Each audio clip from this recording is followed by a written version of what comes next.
तो hello friends, welcome back. Now आज हम बात करेंगे थ्योरी ऑफ एम्पिरिसिज्म की। ये बड़ी एक इम्पोर्टेंट थ्योरी है एरिस्टोटल की। इस थ्योरी में हम चर्चा करेंगे कि एरिस्टोटल का ओवरऑल थॉट प्रोसेस क्या था। देखिए, एरिस्टोटल एक रियल पॉलिटिकल साइंटिस्ट था। रियल पॉलिटिकल साइंटिस्ट हम उसको क्यों कहते हैं, मतलब ऐसा तो नहीं है कि बाकी लोग जो थे वो अनरियल थे। हम उसको रियल पॉलिटिकल साइंटिस्ट इसलिए कहते हैं क्योंकि उसने स्टडी किया था रियल गवर्नमेंट्स को। इसका क्या मतलब है? इसका मतलब ये है कि जब हम कहते हैं कि उसने रियल गवर्नमेंट्स को स्टडी किया था, तो रियलिटी ये है कि उसने 158 कॉन्स्टिट्यूशंस जो हैं उनको स्टडी किया। इनको स्टडी करके उसने एनालाइज किया प्लस ऑब्जर्व किया। और क्योंकि जब उसने 158 कॉन्स्टिट्यूशंस को एनालाइज और ऑब्जर्व किया, तो उससे एक चीज़ तो तय हो गई कि उसने सबसे पहले नॉट ओनली एक इम्पिरिकल ट्रेडिशन क्रिएट किया, जिस ट्रेडिशन में उसने ऑब्जर्वेशन और एनालिसिस पे फोकस किया, बल्कि क्योंकि उसने 158 कॉन्स्टिट्यूशन स्टडी करी, तो उसने एक कंपैरेटिव ट्रेडिशन को भी यहाँ पर क्रिएट किया। तो ये जो कंपैरेटिव ट्रेडिशन था, ये कंपैरेटिव ट्रेडिशन आपको याद होगा, कंपैरेटिव पॉलिटिक्स में भी मैंने आपको बताया था कि Aristotle is basically the first person जिससे कि कंपैरेटिव पॉलिटिक्स का ट्रेडिशन शुरू होता है, क्योंकि उसने 158 कॉन्स्टिट्यूशंस को एनालाइज किया, ऑब्जर्व किया। और ये 158 कॉन्स्टिट्यूशंस को एनालाइज और ऑब्जर्व करना, यानी कि यहाँ पर रियल फैक्ट्स को स्टडी करना, यहाँ पर रियल गवर्नमेंट्स को स्टडी करना, ये सब करके उसका ऑब्जेक्टिव ये था कि वो चाहता था कि एक बैलेंस्ड कॉन्स्टिट्यूशनल फॉर्म क्रिएट हो। तो क्योंकि वो चाहता था कि एक बैलेंस्ड कॉन्स्टिट्यूशनल फॉर्म क्रिएट हो, इस रीज़न से अरिस्टोटल ने जब ये काम किया, तो आज इसको पॉलिटिकल साइंटिस्ट्स बहुत पॉजिटिव नज़रिए से देखते हैं। फॉर एग्जांपल, जैसे जॉर्ज सेबिन एक स्कॉलर हैं, तो जॉर्ज सेबिन ये कहते हैं कि भाई Aristotle is basically the first political scientist to use real facts, real experiences in the study of politics. और बात भी सही है कि भाई अगर हम एरिस्टोटल को देखें, तो उसने 158 कॉन्स्टिट्यूशंस जब स्टडी करी, तो ये कॉन्स्टिट्यूशंस के अंदर रियल फैक्ट्स थे। ये कॉन्स्टिट्यूशंस के अंदर उन कंट्रीज की रियल एक्सपीरियंसेस थी जिसको उसने स्टडी करा। और ये स्टडी करना ही एक ऐसा इम्पिरिकल ट्रेडिशन था जिसमें सारा का सारा गेम किस पे था? ऑब्जर्वेशन पे। तो जब उसने ऑब्जर्वेशन पे फोकस किया, तो एक चीज़ क्लियर हो गई कि इस एम्पिरिकल ट्रेडिशन के थ्रू जब उसने ऑब्जर्वेशन पे सारा ध्यान दिया, तो इस ऑब्जर्वेशन से एक चीज़ क्लियर हो गई कि जिस तरीके से जॉर्ज सेबिन एनालाइज कर रहे हैं अरिस्टोटल को, वो उसको दर्जा दे रहे हैं एक फर्स्ट पॉलिटिकल साइंटिस्ट का। और ये चीज़ अब आप देखो कैसे आगे इलेबोरेट होती है कि जब हम बात करते हैं यहाँ पर खास करके सीएल वेपर की, जो एक और पॉलिटिकल थिंकर और स्कॉलर हैं। सीएल वेपर कहते हैं कि एरिस्टोटल ने पॉलिटिकल साइंस में एक मेथडोलॉजिकल फाउंडेशन क्रिएट करी। मेथडोलॉजिकल फाउंडेशन, अब इसका क्या मतलब है? इसका मतलब ये है कि ये जो मेथडोलॉजिकल फाउंडेशन उसने क्रिएट करी, ये एक ऐसी फाउंडेशन थी कि जिससे कि एक इम्पिरिकल मेथड, जिस मेथड में ऑब्जर्वेशन और जिस मेथड में कंपैरिजन पहली बार देखने को मिला। सीएल वेपर कहते हैं कि भाई अगर आप प्लेटो को देखते हो, तो प्लेटो के केस में अपन को सिर्फ यूटोपियनिज्म मिला। और यूटोपियनिज्म भी किसके लिए मिला? एक आइडियल स्टेट को लेकर। तो वो कहते हैं कि भाई प्लेटो जो है वो अपनी ही एक थ्योरी बनाकर उसी थ्योरी को प्रूव करने में लगा हुआ था। लेकिन एरिस्टोटल ऐसा काम नहीं कर रहा था। एरिस्टोटल ने कहा कि भाई मैं अपनी थ्योरी बनाने के बजाय क्यों ना एक ऐसा सिचुएशन क्रिएट करूं कि जो एग्जिस्टिंग सिस्टम्स और सेटअप्स हैं उनको स्टडी करूं, एनालाइज करूं। तो ये जो एम्पिरिकल ट्रेडिशन उसने शुरू किया, जिसमें उसने एक मेथडोलॉजिकल फाउंडेशन दी, जिस मेथडोलॉजिकल फाउंडेशन में उसने ऑब्जर्वेशन और कंपैरिजन पे फोकस किया, जिस ऑब्जर्वेशन और कंपैरिजन में उसने 158 कॉन्स्टिट्यूशंस को स्टडी किया, ये जो उसने एक नया मेथड इनिशिएट किया, इससे पॉलिटिकल साइंस के डिसिप्लिन में एक मेथडोलॉजिकल फाउंडेशन पहली बार देखने को मिला। चीज़ को समझने की कोशिश करो कि यहाँ पर ये जो नए मेथड्स इंट्रोड्यूस कर रहा है, ये जो न्यूनेस इंट्रोड्यूस कर रहा है, ये न्यूनेस और जो न्यू मेथड्स हैं, ये आज की डेट में बहुत क्रूशल हैं पॉलिटिकल साइंस के डिसिप्लिन में। क्योंकि ये जो न्यू मेथड्स और न्यूनेस उसने इंट्रोड्यूस करी सीएल वेपर के मुताबिक, ये एरिस्टोटल से पहले किसी ने भी पॉलिटिकल साइंस के डिसिप्लिन में इंट्रोड्यूस नहीं करी थी। सिमिलरली अगर आप देखो तो इसी पॉइंट को आगे इलेबोरेट करते हैं शेल्डन वॉलिन।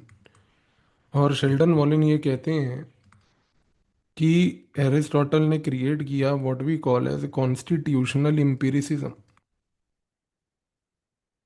इसका क्या मतलब है कॉन्स्टिट्यूशनल एम्पिरिसिज्म का? इसका मतलब ये है कि शेल्डन वॉलिन ये कहते हैं कि एरिस्टोटल ने ये किया कि जब उसने 158 कॉन्स्टिट्यूशन स्टडी करी, तो ये सिर्फ उसने एक एम्पिरिसिज्म के पर्पज से नहीं करी।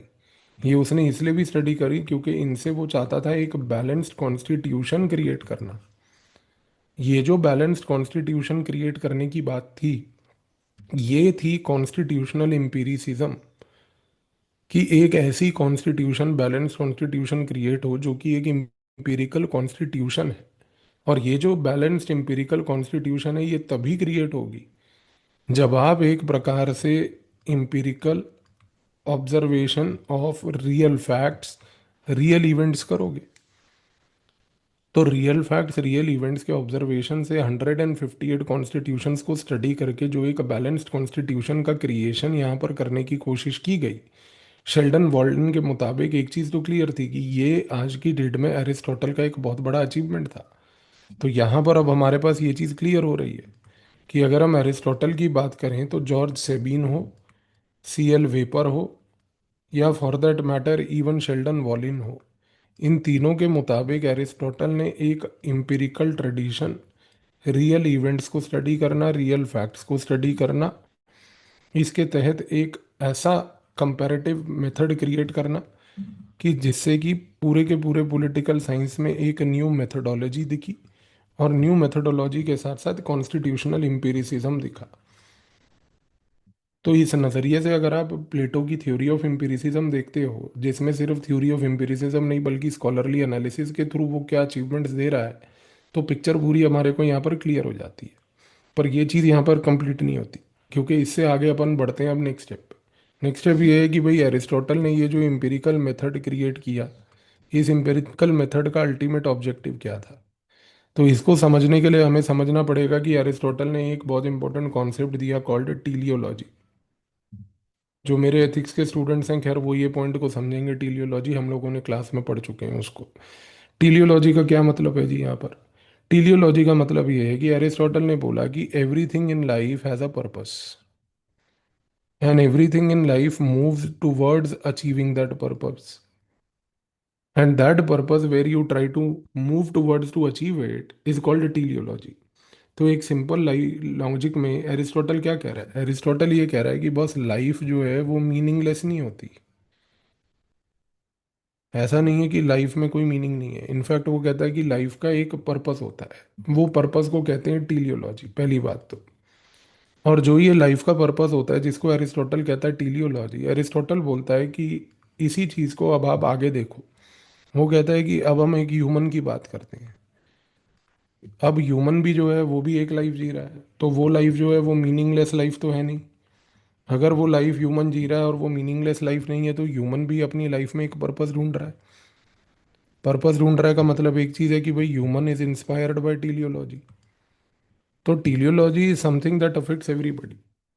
टीलियोलॉजी का मतलब सिर्फ ये होता है कि everything in life has a purpose. आप ह्यूमन हो, आपका भी एक पर्पस है। स्टेट है, उसका भी एक पर्पस है। तो एरिस्टोटल यहाँ पे क्या बोल रहा है? वो बोल रहा है कि बस ह्यूमन जो है लाइफ में मीनिंगलेस लाइफ नहीं जीता। लाइफ में उसका एक पर्पस होता है। पर्पस यानी कि एक टीलियोलॉजी होती है। अभी क्वेश्चन उठता है कि ये पर्पस क्या है? तो यहाँ पर एरिस्टोटल कहता है कि देखो, ये जो पर्पस है एक ह्यूमन का, यानी कि एक टीलियोलॉजी जो है ह्यूमन की, वो है to live a good life, to live a happy life, to live a fulfilling life.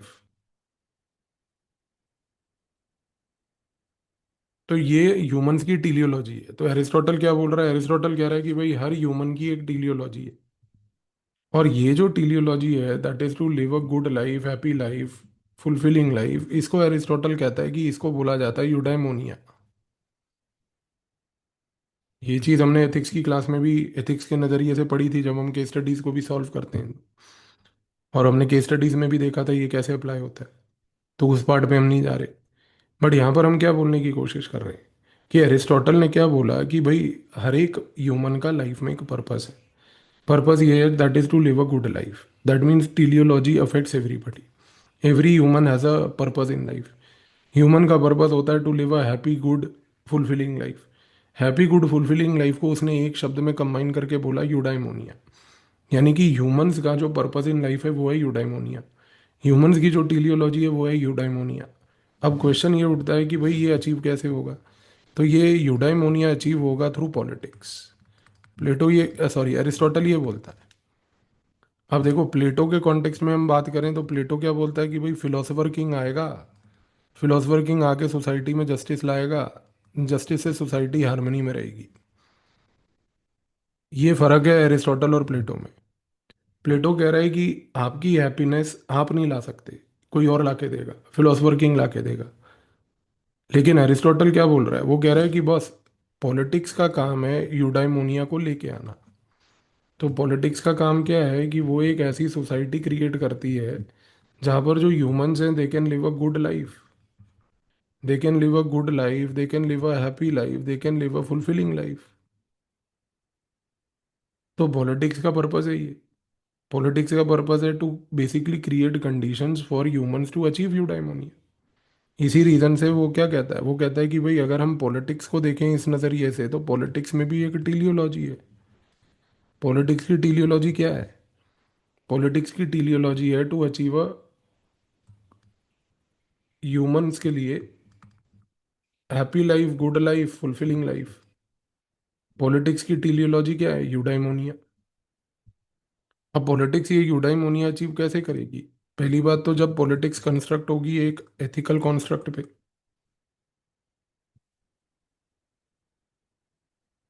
अब आपको फिर से मैं बोलूं कि एरिस्टोटल ये बोलता है कि भाई स्टेट जो है वो एग्जिस्ट सिर्फ सर्वाइवल के लिए नहीं करता,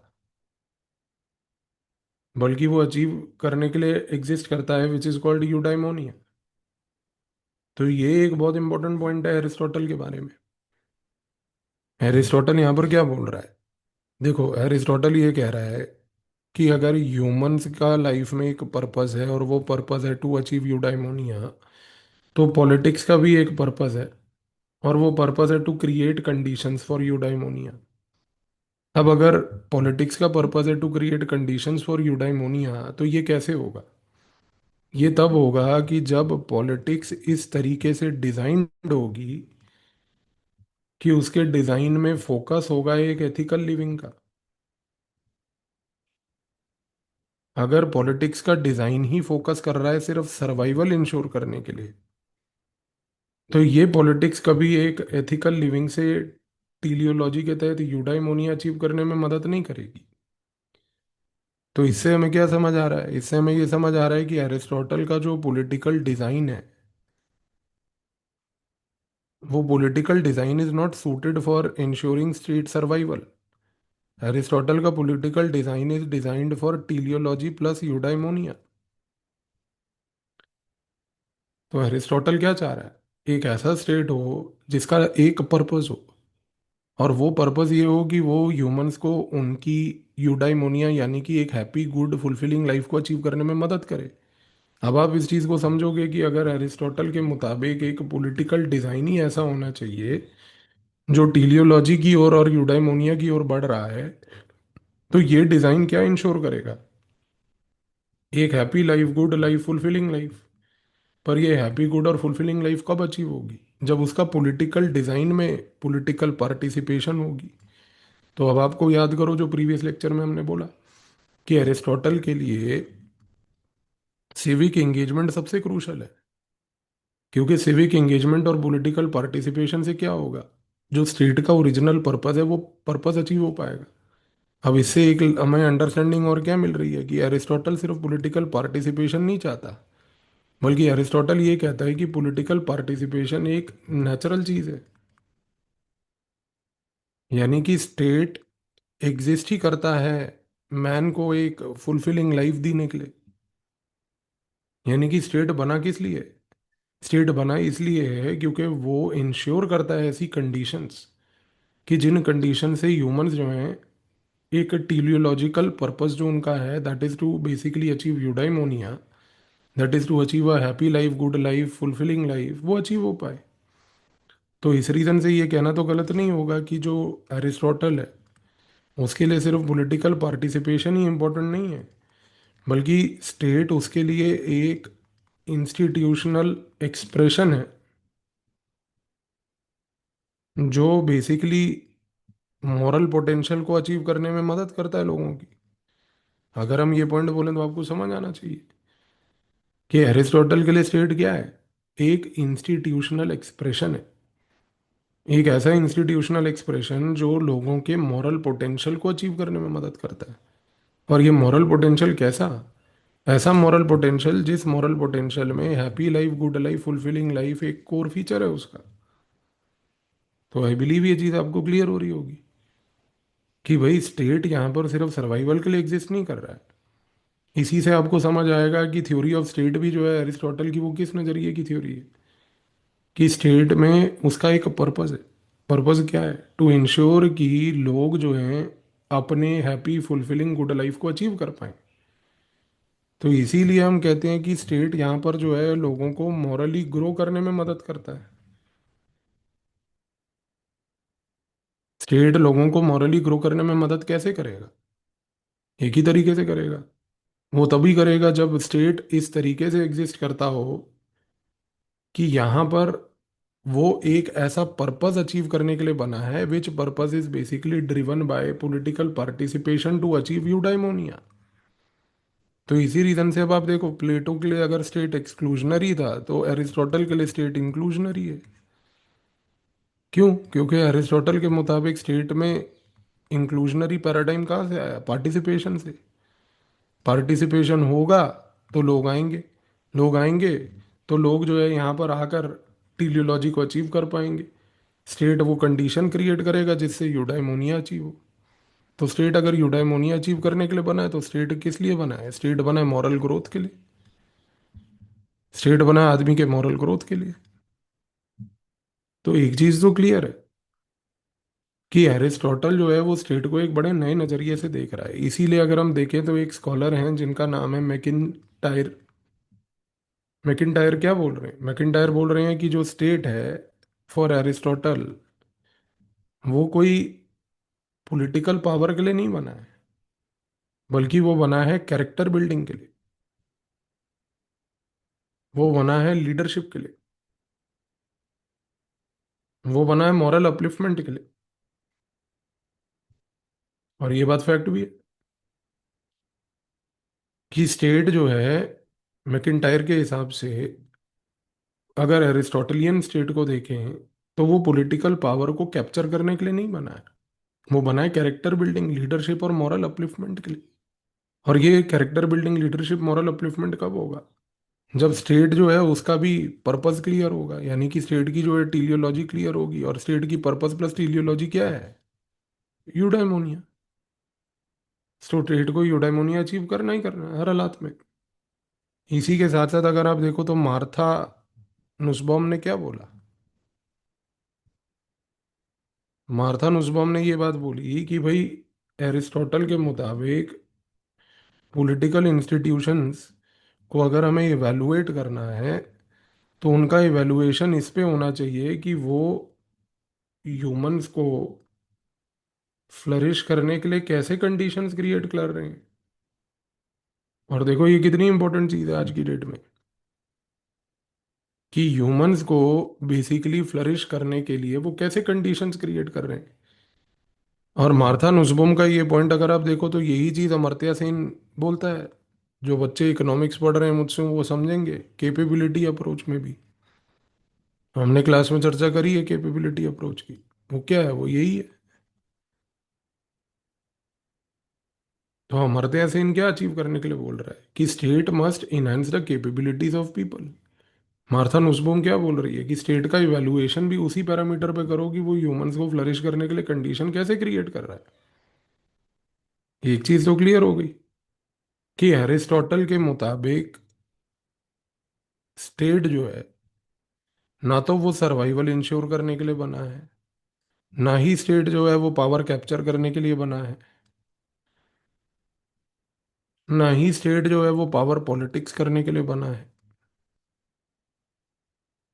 ना ही स्टेट जो है वो एलीट पावर के लिए बना है। तो स्टेट बना किस लिए? टीलियोलॉजी के लिए। स्टेट का टीलियोलॉजी यानी कि पर्पस क्या है? पर्पस है यूडाइमोनिया, यानी कि स्टेट को करना क्या है? कंडीशंस क्रिएट करनी है। कैसी कंडीशंस क्रिएट करनी है? वो कंडीशंस जिससे कि एक happy life, good life, fulfilling life create हो। यानी कि स्टेट के इवैल्यूएशन को अगर हम देखें तो वो इवैल्यूएशन के पैरामीटर क्या होने चाहिए? वो पैरामीटर ये होने चाहिए कि स्टेट ने क्या ऐसे कंडीशन क्रिएट करे या नहीं करे। हमें उन कंडीशंस पे स्टेट को इवेलुएट नहीं करना कि स्टेट में पावर पॉलिटिक्स कैसे हो रही है, स्टेट यहाँ पर स्पाइंग कैसे कर रहा है, कौटिल्य के कॉन्टेक्स्ट में अगर हम बात करें तो, या स्टेट जो है वो पावर को एक्सपैंड कैसे कर रहा है। तो यहाँ पर इस प्रकार का स्टेट नहीं विजुअलाइज किया गया। यहाँ पर जो स्टेट विजुअलाइज किया गया वो बड़ा क्लियर स्टेट है। और वो स्टेट ये है कि भाई हर हालात में ये स्टेट को ऐसे कंडीशन क्रिएट करने हैं जो हैप्पी लाइफ, गुड लाइफ और एक फुलफिलिंग लाइफ को क्रिएट करने में मदद करे, तभी फायदा होगा। वरना ऐसा स्टेट अगर एग्जिस्ट करता है जो कि ये कंडीशन ही नहीं क्रिएट करने में मदद कर रहा, तो फिर उसका फायदा क्या होगा?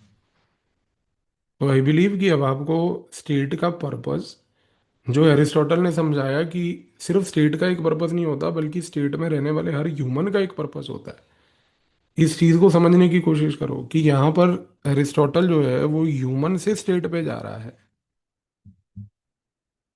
इसी रीजन से हमने पिछले वीडियो में क्या बात बोली थी कि ह्यूमन सेंट्रलिटी जो है वो कोर फोकस है एरिस्टोटल का। कि अगर ह्यूमन सेंट्रलिटी है तो इस ह्यूमन सेंट्रलिटी से ही गेम आगे बढ़ पा रही है। तो आई बिलीव कि ये थिंकिंग और थॉट प्रोसेस आपको यहाँ पर अब क्लियर हो गया होगा।